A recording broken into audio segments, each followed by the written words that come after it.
नमस्कार दोस्तों, हम फिर से लेकर आ चुके हैं आप लोगों के लिए इस शाम की सभी ताजा और बड़ी खबरें। एक एक कर आपको सारी खबरों की जानकारी देंगे। आज देश दुनिया में क्या कुछ हो रहा है। दरअसल दोस्तों, सबसे पहली जो बिग ब्रेकिंग निकल आ रही है, आपको बता दोस्तों, राहुल गांधी का केंद्र सरकार पर बड़ा हमला। बोले सच्चाई बोलने वाले जजों को भी मिल रही है जान से मारने की धमकियां। इसके बारे में आपको बताएंगे।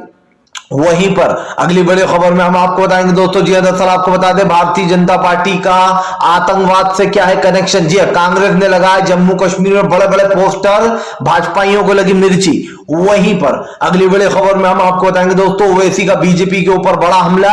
बोले फिलहाल नुपुर शर्मा को बचा रही है बीजेपी, अब तक इसीलिए नहीं आई है पुलिस के हत्थे। वहीं पर दोस्तों अगली बिग ब्रेकिंग में हम आपको बताएंगे, तिहाड़ी पत्रकार को एक बार फिर से बचाया गोदी मीडिया को मोदी सरकार ने। जी हां, राहुल गांधी के खिलाफ चलाया था झूठा वीडियो। वहीं पर अगली बड़ी खबर में हम आपको बताएंगे दोस्तों, जी हां दरअसल आपको बता दें, प्रधानमंत्री नरेंद्र मोदी को लगेगा बड़ा झटका। आपको बता दें, मध्य प्रदेश के जो चुनाव हो रहा है उसमें बताया जा रहा है कि कांग्रेस को ज्यादा सीटें मिल सकती है नगर निकाय में। इसके बारे में भी बताएंगे। वहीं पर अगली बड़ी खबर में हम आपको बताएंगे दोस्तों, जी दरअसल आपको बता दें, प्रधानमंत्री नरेंद्र मोदी के खिलाफ हो गए क्या मुख्तार नकवी, जो हमेशा बीजेपी की सिफारिश करते थे। बोले नुपुर शर्मा के बयान से मुझे बहुत तकलीफ हुई है, उनका बयान बचकाना है। इसके बारे में भी बताएंगे। वहीं पर अगली बड़ी खबर में हम आपको बताएंगे दोस्तों, अरविंद केजरीवाल का बीजेपी के ऊपर बड़ा हमला। बोले मोदी जी कहते हैं मेरे पास सीबीआई है, मेरे पास ईडी है, तुम्हारे पास क्या है। इसके बारे में आपको बताएंगे। वहीं पर अगले बड़े खबर में हम आपको बताएंगे दोस्तों, जी दरअसल आपको बता दें, संजय रावत ने बीजेपी के ऊपर बोला बड़ा हमला। बोले भ्रष्टाचारी पार्टी है बीजेपी, सरकारें गिराकर सरकार बनाती है। इसके बारे में भी आपको बताएंगे। वहीं पर अगली बड़ी खबर में हम आपको बताएंगे दोस्तों, जी दरअसल आपको बता दें, जज को लगातार मिल रही है जान से मारने की धमकी, मोदी सरकार का सच किया था उजागर। इसके बारे में भी आपको बताएंगे। वहीं पर ममता बनर्जी ने खोल दिया भारतीय जनता पार्टी के खिलाफ मोर्चा। बोले पैसों के बल पर सरकारें गिराती है बीजेपी। इसके बारे में भी आपको बताएंगे। तो सारी खबरें दोस्तों फटाफट अंदाज में देंगे, एक एक कर देंगे। फिलहाल खैर चलिए बढ़ते हैं सबसे पहली और सबसे बड़ी खबर की ओर। दरअसल दोस्तों आपको बता दें, राहुल गांधी का केंद्र सरकार पर बड़ा हमला। बोले जजों को भी मिल रही जान से मारने की धमकी, मोदी राज में कोई सुरक्षित नहीं। आपको बताते चले दोस्तों, जिन जज ने मोदी सरकार का भांडा फोड़ा था उनके मंत्री महेश का, और बताते कैसे जो यहाँ पर उन्होंने घूस ली थी। और उस मामले में दोस्तों अब उन कर्नाटक के उन जज को धमकियां मिल रही है जान से मारने की। जज साहब ने कहा कि जब से हमने सच उजागर किया है, खास कर भारतीय जनता पार्टी के खिलाफ, तब से हमें जान से मारने की धमकियां मिल रही हैं। आपको बताते चले दोस्तों, बीजेपी के सारे नेता भ्रष्ट हैं। बीजेपी के नेताओं की जो पोल पट्टी खुलती है, जो भ्रष्टाचार में लीन है ये लोग, ये सबसे आगे निकल कर आता है। भारतीय जनता पार्टी के खिलाफ जमकर हमला बोलते हुए यहाँ पर नजर भी आए हैं। आपको बता दें, भारतीय जनता पार्टी दोस्तों अब उस जज को धमकियां मिल रही है जिस जज ने बीजेपी के खिलाफ बोल दिया था। राहुल गांधी ने कहा कि प्रधानमंत्री के राज में कोई भी सुरक्षित नहीं है, न महिलाएं, न बच्चे, न बुजुर्ग, ना ही जज। अब आप समझिए दोस्तों, कोर्ट के जजों को भी धमकियां मिल रही हैं, जिसके बाद ये कहना गलत तो नहीं होगा कि फिलहाल यहाँ पर ये जो सब कुछ हो रहा है इसकी जिम्मेदारी किसकी है दोस्तों। न जज ही अगर सुरक्षित नहीं है देश में, जो न्यायाधीश है दोस्तों, तो फिर इस सरकार का काम ही क्या है। प्रधानमंत्री नरेंद्र मोदी बड़ी बड़ी बातें करते हैं कानून व्यवस्था को लेकर, लेकिन दोस्तों किस तरीके चीन हमारी सीमाओं में घुसता चला जाता है ये बात आपने देखी। लेकिन एक भी गोदी मीडिया ये न्यूज चलाती नहीं है। क्यों?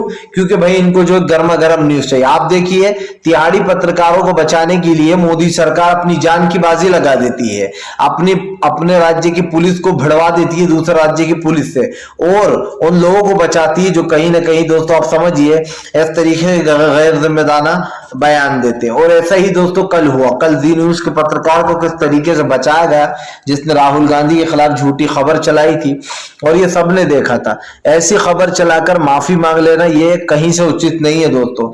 जबकि राहुल गांधी के उस वीडियो में आवाज एडिट की गई और बता डाला कि देखिए भैया राहुल गांधी क्या कह रहा है। चलिए बढ़ते हैं एक और अगली ब्रेकिंग की तरफ। बता दोस्तों, मुख्तार नकवी हुए मोदी सरकार के खिलाफ, बोले फिलहाल मुझे बहुत दुख है नुपुर शर्मा के उस बयान पर।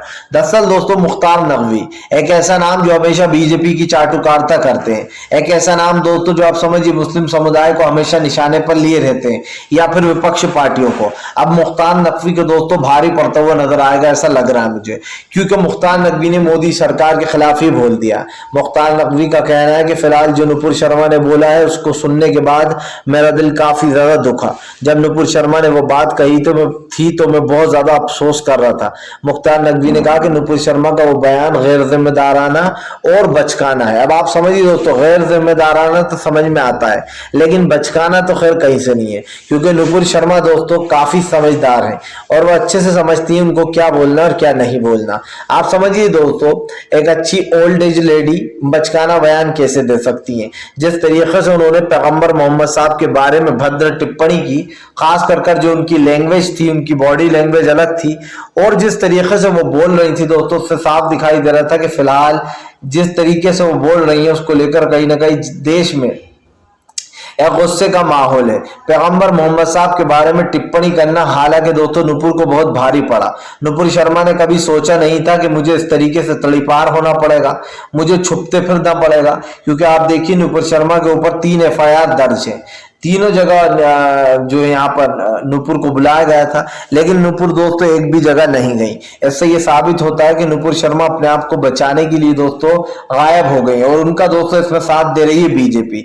वरना आप समझिए अभी तक नुपुर शर्मा जो है यहाँ पर किसी के हत्थे चढ़ी नहीं है। हो सकता है भाई नुपुर शर्मा हमेशा के लिए दिल्ली ही छोड़ गई हो, क्योंकि नुपुर शर्मा जो है दोस्तों उनका राजनीति से तो पहले ही बाहर निकाल दिया गया है 6 साल के लिए। अब ऐसे में ये कहना गलत तो नहीं होगा दोस्तों कि भारतीय जनता पार्टी ने फ्रेंच एलिमेंट लगाकर नुपुर को बाहर किया था और ये हाथ उठा दिए थे कि भैया हमारा तो इनसे कुछ लेना देना ही नहीं है। यानी कि सरकार, आप समझिए दोस्तों, जब खुद फंसने लगती है तो अपने उन प्रवक्ताओं को, स्पोक पर्सन को पार्टी से ही बाहर निकाल देती है, जो कहीं ना कहीं बीजेपी की सच्चाई सामने लेकर आ जाते हैं और उनकी जो भाषा, जो लैंग्वेज होती है, उससे कहीं ना कहीं देश की जनता को काफी ज्यादा आघात पहुंचता है। चलिए बढ़ते हैं एक और अगली ब्रेकिंग की तरफ। बता दोस्तों, अरविंद केजरीवाल ने बीजेपी के ऊपर बोला बड़ा हमला, बोले फिलहाल भ्रष्टाचारी हैं, 15 मंदिर तोड़ना चाहते हैं ये दिल्ली के। आपको बता दोस्तों, अरविंद केजरीवाल हमेशा बीजेपी के ऊपर हमलावर रहते हैं। इस बार अरविंद केजरीवाल ने बीजेपी की पोल पट्टी खोलते कहा कि जो लोग हिंदुत्व का दिखावा करते हैं वो दिल्ली के उन 15 मंदिरों को तोड़ने वाले हैं। उनकी नजर उन 15 मंदिरों पर है। अरविंद केजरीवाल ने कहा कि मोदी जी, दीवार का वो डायलॉग मोदी जी को बहुत पसंद है, जिसमें मोदी जी कहते हैं कि अमिताभ ने दोस्तों डायलॉग कहा था ना, मेरे पास पैसा है, गाड़ी है, तुम्हारे पास क्या है? और शशि कपूर कहता है कि मेरे पास माँ है। तो अरविंद केजरीवाल ने कहा कि मोदी जी कहते हैं मेरे पास गाड़ी नहीं, मेरे पास CBI है, NI है, ED है, जिनके जरिए मैं तुम्हें दबा सकता हूं, मैं तुम्हें डरा सकता हूं। और यकीन मानिए दोस्तों, आज जिस तरीके से सरकारी संस्थाओं का दुरुपयोग किया जा रहा है, अपने आप में ही एक बड़ी बात है। अरविंद केजरीवाल ने कहा कि बीजेपी में दम नहीं कि वह आम आदमी पार्टी के किसी एक भी विधायक को खरीद के बता दे। अरविंद केजरीवाल ने कहा कि हमारे यहाँ पर कोई बिकाऊ नहीं है, बीजेपी ने सबकी पार्टियां तोड़ ली, लेकिन हमारी पार्टी को कभी तोड़ नहीं पाती है। अरविंद केजरीवाल ने कहा कि बीजेपी कितनी कोशिश कर ले, लेकिन वो हमारी पार्टी को कभी तोड़ भी नहीं पाएगी। हम जो देश में राजनीति कर रहे हैं वो बिना निज भाव के कर रहे हैं। अरविंद केजरीवाल ने कहा कि देश की सारी पार्टियां टूट जाती हैं, लेकिन आम आदमी पार्टी कभी टूटती नहीं है और ना ही उसके विधायक बिकते हैं। केजरीवाल ने कहा कि वो वक्त दूर नहीं है जब मोदी सरकार से लोग सवाल पूछेंगे। आपको बताता चलूं दोस्तों, सरकार भले ही कितना झूठ बोल ले, कितना ही कुछ बोल ले, लेकिन सरकार के ऊपर कई सवाल खड़े होते। आज जो राजनीति सरकार कर रही है, खास कर मंदिर मस्जिद हिंदू मुसलमान की, उसके ऊपर भी कई सवाल खड़े होते हैं, क्योंकि प्रधानमंत्री नरेंद्र मोदी दोस्तों सिर्फ और सिर्फ झूठ ही बोलते हैं। इस सरकार से आप सच की उम्मीद मत रखिएगा, क्योंकि अगर आपने दोस्तों सच की उम्मीद रखी तो आप ये समझिएगा कि ये सरकार आपको भी ले डूबेगी। भारतीय जनता पार्टी के दोस्तों सिर्फ 2 ही मुद्दे हैं। पहला तो यह कि उसको झूठ बोलना है, दूसरा ये दोस्तों कि बीजेपी सच की राह पर कभी नहीं चलती है। चलिए बढ़ते हैं एक और अगली बिग ब्रेकिंग की तरफ। बता दोस्तों अगली जो बड़ी खबर निकल कर आ रही है आपको बता दोस्तों, कांग्रेस ने लगाए जगह जगह मोदी सरकार के मंत्रियों के आतंकवादियों के साथ फोटो, बोले फिलहाल ये रिश्ता क्या कहलाता है। जी हाँ, आपको बताते चले दोस्तों, मोदी सरकार इन दिनों बुरी तरीके से घिर गई है। पहले दोस्तों आपको बता दें, जिसने कन्हैया लाल की जो यहाँ पर हत्या कर दी थी गला रेत कर उदयपुर में, उनका भी कनेक्शन जो यहाँ पर बीजेपी से निकला, बाकायदा बीजेपी के नेता निकले रियाज। उसके बाद दोस्तों आपको बता दें, अभी जम्मू कश्मीर में जो 2 लश्कर पकड़े गए वो भी बाकायदा भारतीय जनता पार्टी की आईटी सेल के हेड निकले। अब आप समझिए दोस्तों, बीजेपी के आतंकवादियों से इतने खतरनाक कनेक्शन ये किस ओर इशारा कर रहा है। आपको बताता चलो दोस्तों, राहुल गांधी और पूरी कांग्रेस जो है, कांग्रेस के कार्यकर्ताओं ने दोस्तों जगह जगह पोस्टर लगाए हैं जहां पर भारतीय जनता पार्टी के जो नेता है वो आतंकवादियों से हाथ मिलाते हुए नजर आ रहा है, जिनके साथ उनके साथ काम किया। सवाल ये उठता है दोस्तों कि आखिरकार बीजेपी के साथ ये सारे नेता क्या कर रहे थे, क्योंकि आप समझिए जो बीजेपी है उसके ऊपर कई सवाल उठ रहे हैं कि भैया बीजेपी जो है वो खुलकर बताए कि आखिरकार इनका ही सारे आतंकवादियों के साथ कनेक्शन क्यों है। और दोस्तों आखिरकार ऐसा क्या हो जाता है कि बीजेपी की पोल फटाक से खुल जाती है। आप देखिए अब जो पोस्टर लगाए गए हैं जगह जगह, इस पर बीजेपी को बड़ी मिर्ची लगेगी, और मिर्ची इसलिए लगेगी दोस्तों क्योंकि बीजेपी की पोल खुल रही है। एक भी गोदी मीडिया सही न्यूज नहीं चला रही है, एक भी गोदी मीडिया सच्ची खबर नहीं चलाती है, और ये तक नहीं बताती है कि आप देखिए कैसे बीजेपी के जो कनेक्शन है वो आतंकवादियों से निकल रहा है। समझ में ये नहीं आता दोस्तों कि बीजेपी जो राष्ट्रवाद की बात करती है, दरअसल वो बहुत बड़ी दोस्तों आप समझिए कि किस तरीके से राष्ट्रवाद की बात करने वाले खुद देशद्रोही है दोस्तों, और किस तरीके से जो है इनके जो कनेक्शन निकल रहे हैं। अगर एक निकल जाता तो ठीक है दोस्तों, लेकिन एक के बाद एक कनेक्शन सामने आ रहा है। भले ही बीजेपी के नेता हाथ उठाकर ये कहते रहे कि इसमें हमारा कुछ लेना देना नहीं है, लेकिन सच्चाई तो यही है दोस्तों कि फिलहाल इस वक्त जो दिखाई दे रहा है वही सच है। चलिए बढ़ते हैं एक और अगली बिग ब्रेकिंग की तरफ। बता दोस्तों, असदुद्दीन ओवैसी ने बीजेपी के ऊपर बोला बड़ा हमला, बोले नूपुर को अब तक बीजेपी बचा रही है। जी हाँ, दरअसल दोस्तों आपको बता दें, एमआई के चीफ असदुद्दीन ओवैसी ने भारतीय जनता पार्टी को घेर लिया है। ओवैसी का कहना है कि अब तक नूपुर शर्मा को बचाने वाली बीजेपी है, और बीजेपी कभी नहीं चाहेगी कि नूपुर शर्मा जेल जाए। आपको बता दें, ओवैसी ने कहा कि भारतीय जनता पार्टी ने फ्रेंच एलिमेंट लगाकर अपना पल्ला झाड़ लिया है। जाहिर सी बात है दोस्तों, जितने भी मुस्लिम कंट्रीज हैं, जिन लोगों ने सवाल उठाया था मोदी सरकार के ऊपर के पैगंबर मोहम्मद साहब के बारे में जो टिप्पणी की गई, और उस टिप्पणी को लेकर कई जगह पर कई सवाल खड़े हुए। सवाल एक ये भी कि प्रधानमंत्री नरेंद्र मोदी के खिलाफ जो आज एक माहौल बन गया है दोस्तों, आप देखिए कि देश में रोजगार या महंगाई को लेकर बात ही नहीं होती है। जब भी ये सरकार बात करती है या तो मंदिर और मस्जिद का मुद्दा होता है इसके पास, या फिर दोस्तों हिंदुत्व का मुद्दा होता है। क्या दोस्तों हिंदुत्व का मुद्दा इतना बड़ा है कि वो देश पर हावी होता चला जा रहा है। और वैसी ने कहा कि जानबूझकर बीजेपी देश के युवाओं को बेरोजगार बनाना चाहती है। आप देख लीजिए, अग्निपथ योजना में सिर्फ 4 साल की भर्ती को लेकर भी सवाल उठ रहा है। 4 साल में दोस्तों कैसे कोई जो है यहाँ पर अपनी पूरी साल की पूरी जिंदगी भर की जो यहाँ पर इनकम कर सकता है। 4 साल आपको जो नौकरी मिलेगी, उसके बाद आपको निकाल दिया जाएगा, ना ही आपको जो कोई पेंशन मिलेगी। सवाल है कि ये भी दोस्तों कि यहाँ पर जो लोग अग्निपथ योजना के फायदे गिनवा रहे हैं, उनको खुद को पता है कि इस योजना में दोस्तों सिर्फ नुकसान के अलावा और कुछ नहीं है। ये मैं इसलिए गारंटी से कह रहा हूं दोस्तों, क्योंकि अग्निपथ योजना में आप समझिए पेंशन का भी कोई रूल नहीं रखा गया है। आपको सिर्फ छोड़ते वक्त 30 लाख रुपए की एक बड़ी रकम दी जाएगी, लेकिन 30 लाख रुपए भी दोस्तों ये जो बड़ी रकम दी जाएगी, ये भी आपकी सैलरी से कट होकर जुड़ना है वहां पर। सवाल एक ये भी है, सवाल ये भी कि आप 6 महीने में किसी को ट्रेन कैसे कर सकते हो। 6 महीने में दोस्तों फुल ट्रेनिंग देना, ये अपने आप में एक बचकाना बयान है। फिलहाल चलिए बढ़ते हैं एक और अगली बिग ब्रेकिंग की तरफ।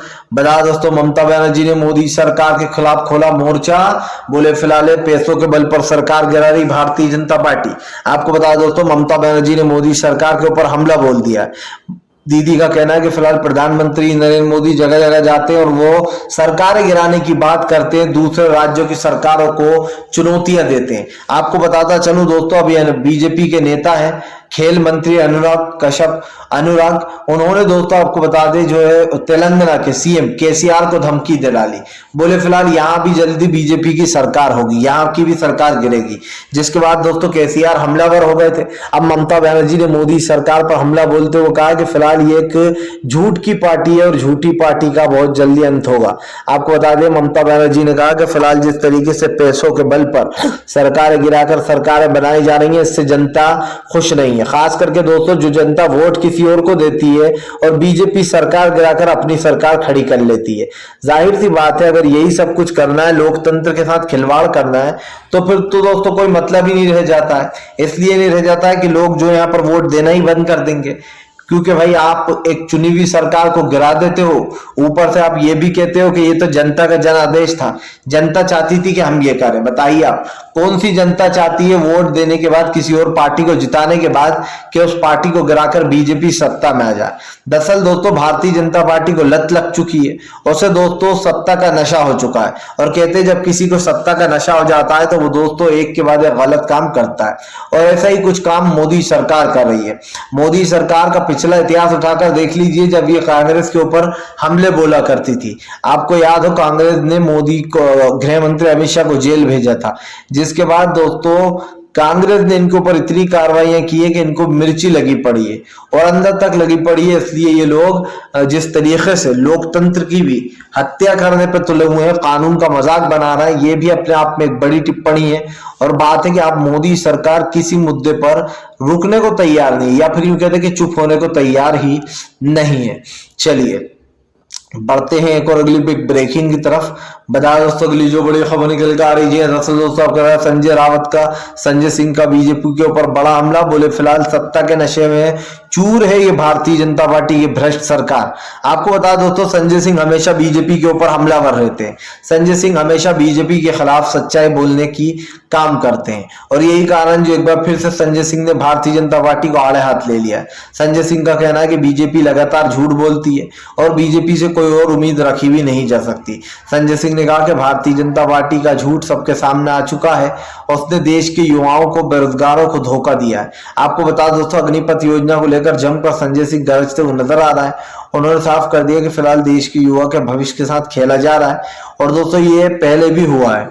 किस तरीके से युवाओं के खिलाफ ही जो है यहाँ पर भजिए तलो, ठेला लगाओ, ये भी एक नौकरी है, ये मोदी सरकार ने कहा था। और जब एक प्रधानमंत्री ये कहे कि भजिए तलना और चाय बेचना दोस्तों रोजगार है, नौकरी है, तो आप समझिए फिर प्रधानमंत्री से उम्मीद भी क्या रखी जा सकती है। मतलब प्रधानमंत्री चाहते हैं देश का हर एक बच्चा नागरिक या तो चाय बेचे या फिर भजिए का ठेला लगा ले, क्योंकि इसी में उनको रोजगार दिखाई देता है। भैया मैंने पहला ऐसा प्रधानमंत्री देखा होगा देश का जिसको ये तक नहीं पता है दोस्तों कि फिलहाल रोजगार किसको कहते हैं, काम किसको कहते हैं। फिलहाल चलिए बढ़ते हैं एक और अगली बिग ब्रेकिंग की तरफ। बता दोस्तों उद्धव ठाकरे ले लेंगे 2 महीने में बदला शिंदे से, शिंदे की गिरेगी सरकार। दरअसल दोस्तों भले ही शिवसेना को महाराष्ट्र से हटा दिया हो एकनाथ शिंदे ने, लेकिन बताया जा रहा है कि फिलहाल बहुत जल्दी होने वाले चुनाव में एक बार फिर से जो है यहाँ पर उद्धव ठाकरे अपनी जगह बना लेंगे। आपको बताते चले दोस्तों महाराष्ट्र में जल्दी चुनाव आने वाले, और इसी को लेकर दोस्तों अब उद्धव ठाकरे की तैयारियां भी शुरू होंगी। जी हाँ, हम आपको बता दें दोस्तों कि एक ऐसे टाइम पर सरकार गिराई गई है जब कहीं ना कहीं ज्यादा समय बचा नहीं था। ये इसलिए भी मैं कह रहा हूं दोस्तों क्योंकि ये मुझे पता है कि फिलहाल इस वक्त काफी कुछ जो यहाँ पर चल रहा है, और ऐसे में दोस्तों आपको भी पता है कि फिलहाल सरकारें जो करती हैं उसके ऊपर कई सवाल खड़े हो जाते हैं। सरकार की राजनीति किसी को समझ में नहीं आ रही है।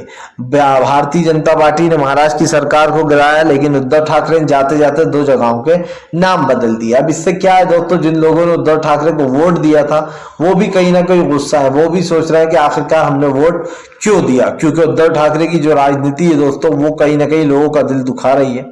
और ऐसे में जगहों के नाम बदलना ये कहीं की इंसानियत नहीं है।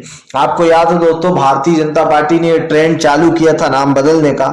सबसे पहले जो यहाँ पर इलाहाबाद का नाम बदला गया, इलाहाबाद का नाम बदलकर प्रयागराज रख दिया गया, लेकिन दोस्तों उसका कोई असर दिखाई नहीं दिया। दरअसल दोस्तों आज भी उस जगह को इलाहाबाद के नाम से ही जाना जाता है, भले ही उसका नाम प्रयागराज रख दिया हो। यहाँ तक कि वहां की जो अदालत है वो भी इलाहाबाद हाई कोर्ट ही बोली जाती है। तो ये कहना गलत नहीं होगा दोस्तों कि फिलहाल भारतीय जनता पार्टी के नक्शे कदम पर चलने की कोशिश कर रहे थे उद्धव ठाकरे, और इसीलिए उन्होंने जाते जाते दो जगह औरंगाबाद और उस्मानाबाद का नाम बदल दिया है। और वो सिर्फ इसीलिए बदला गया, खुले शब्दों में कहूं तो दोस्तों, क्योंकि वो नाम मुस्लिम थे और इन लोगों को मुस्लिम नामों से चिढ़ हो रही है। आप देख लीजिए हर सरकार यही करने की कोशिश कर रही है, सिर्फ कांग्रेस को छोड़कर। जगह जगह जो यहाँ पर मुस्लिम चीजों के नाम बदले जा रहा है, पता नहीं इससे इनको क्या मिल जाएगा दोस्तों। फिलहाल अगर आपको हमारा वीडियो अच्छा लगे तो लाइक करें, चैनल पर पहली बार आए तो सब्सक्राइब करें, ताकि आगे भी आपको इस तरीके की जो वीडियोस है वो मिलती रहे और आप जो है हमारे साथ सच्ची खबर